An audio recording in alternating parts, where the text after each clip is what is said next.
Hello kaswelo ko. Tara samahan niyo ko. Ipakita ko sa inyo yung pagpunta namin sa Zambales. Gusto namin kasing makita yung kamag-anak namin at makapamasyal na rin. Tara samahan niyo ko hanggang dulo.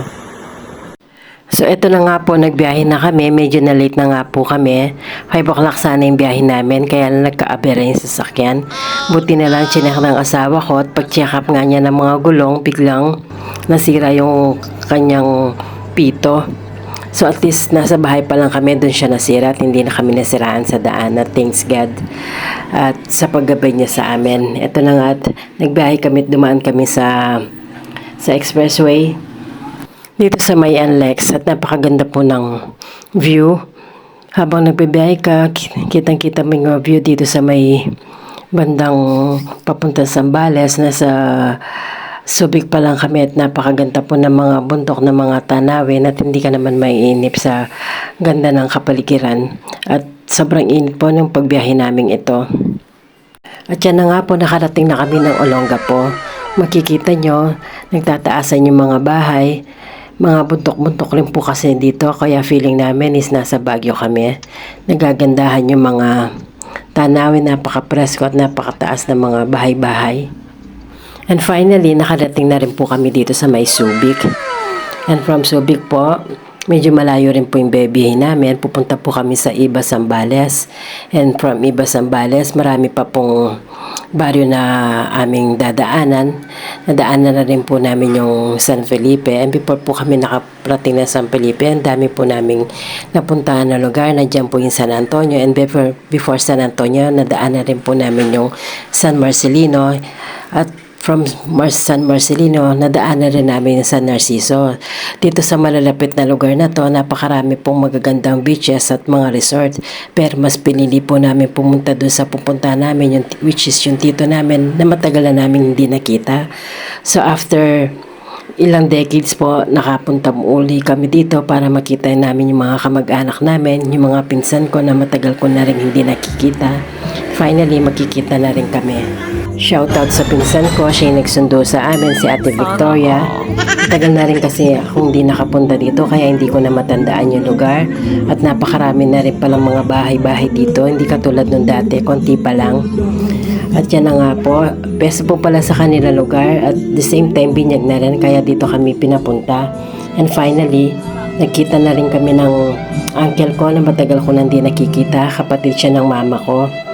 At ayun, syempre yung tradisyon natin, hindi natin maalis yung pagmamahal sa mga nakatatanda. Ay yung mga anak ko, pinakilala ko. Noong time kasi pumunta kami dito, dalawa pa lang yung anak ko. Yan, yung pangalawa tsaka yung panganay. So itong dalawa kong anak, wala pa sila noon. At kung nabubuhay lang sana yung nanay ko, sigurado tuwang-tuwa siya at kasama namin. Medyo nagpahinga lang kami ng konti at na kumain na rin kami. Napakasarap po pala ng mga hinahin nila sa amin, lalo na yung request ko, yung dinuguan. Masarap kasi yung luto nila dito na dinuguan, kaya yun ang na-request ko. Siyempre, yung asawa ko tuwang-tuwa rin at matagal na rin di sila nakita ng uncle ko. Nandiyan rin yung auntie ko, yung asawa ng uncle ko, na napakabait din at galing po nilang mag-welcome sa mga bisita nila at hindi pa rin po sila nagbabago. At syempre yung pinsan ko na matagal ko na rin hindi nakita, maliit pa yata nung time na nakita ko siya, nandyan din, at yung mga iba ko pang pinsan. After na nga namin kumain at pahinga ng konti at dumiretso na rin kami dun sa kinuha namin villa. Marami kasi mga resort dito na pwede mong pagpilian. So bago kami pumunta dito, nagpahanap ako ng resort sa pinsan ko. At ito nga yung malapit sa kanila, dito niya kami pinagkuha ng villa. At napakainit po ng pagpunta namin dito. Nasa 40 plus po yata yung init, 44 that time. Kaya akala namin pagpunta namin dito makakaiwas kami sa sobrang init. Yung pala, napakainit din po pala. Kaya nag-stay muna kami sa kwarto at kinahaponan doon na lang kami nag-swimming sa beach. Napakaganda naman po yung place na nakuha namin at nasa taas kami at kitang-kita mo yung view. Yun nga lang po talaga yung kalaban mo, yung sobrang init. May mga cottages na rin siya dito sa may baba. Kinagabihan, pwede rin naman kayong mag-bonfire. At kung meron rin kayong mga tent, pwede rin kayong pumunta dun sa may harap ng beach. And finally, ito na nga, hindi na masyadong mainit kaya lumabas na kami.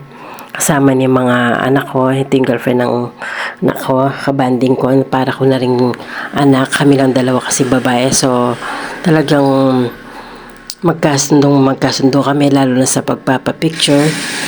Picture na kami ng picture, video na kami ng video. Yung mga kasama namin naiinip na. Alam niyo naman tayo mga girls, ewan ko po sino po yung nakaka-relate sa inyo. At eto na nga, sinama namin si Miyuki. Talagang tuwa-tuwa po yung pinakabunso namin na si Miyuki. At syempre banding kay Habi. Napakaganda po ng pagmasdan yung sunset dito. Nakaka-relax at alis na yung stress, lalo na pagkasama yung mahal mo, pagkasama mo yung family mo. Talagang napakaganda pong pagbanding sa lugar na ganito. Lalo na yung mga bata, enjoy na enjoy sila, ina-appreciate po talaga nila yung ganda ng karagatan. At napakaganda po kasi at least kahit once a year mag-beach po tayo para kung may nararamdaman tayo, pwede pong maalis to, lalo na yung mga katikati natin, yung mga pananakit ng mga paa natin, nakakatulong rin po ito. Matagal na rin kasi namin plinan ito, katapusan ng March sana kami pupunta dito, kaya lang nagkaroon kami ng reunion, kaya minob naman na lang namin yung date. And sakto naman, piyesta dito yung pagpunta namin, at the same time birthday ng asawa ko, kaya dumiretso na kami dito. At eto na nga, inaayos na nga namin yung aming mga chair.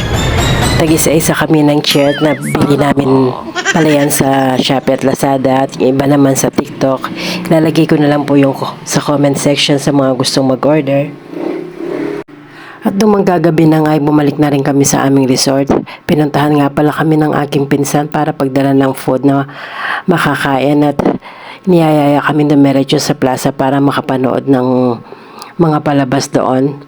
Pagkatapos na nga naming maligo ay dumiretso na kami sa may plaza para suportahan yung kanyang anak. Sumaglit lang kami doon kasi nagyayaya ng mga bata at medyo late na rin kaya umuwi na kami. Pag-uwi nga namin is nag-midnight snack muna kami.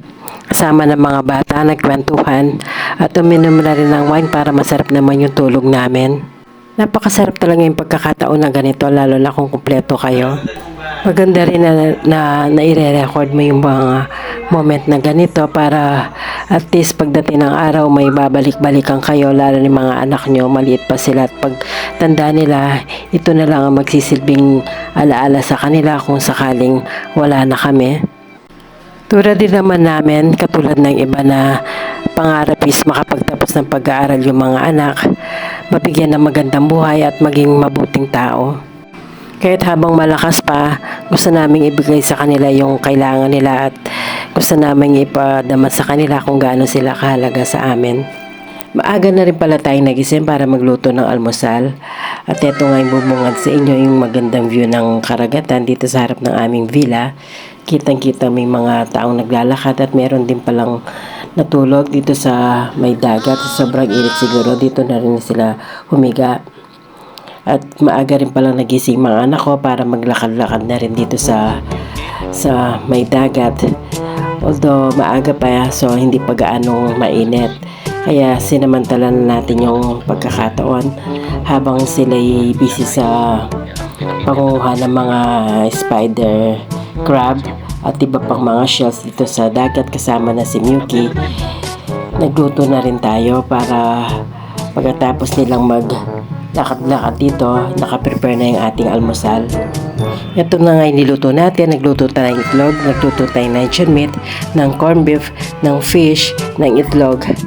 At dumating na rin yung aking uncle na si Uncle Lalong, sinundo ng mga bata dahil paparating na siya, at ready na rin yung ating food.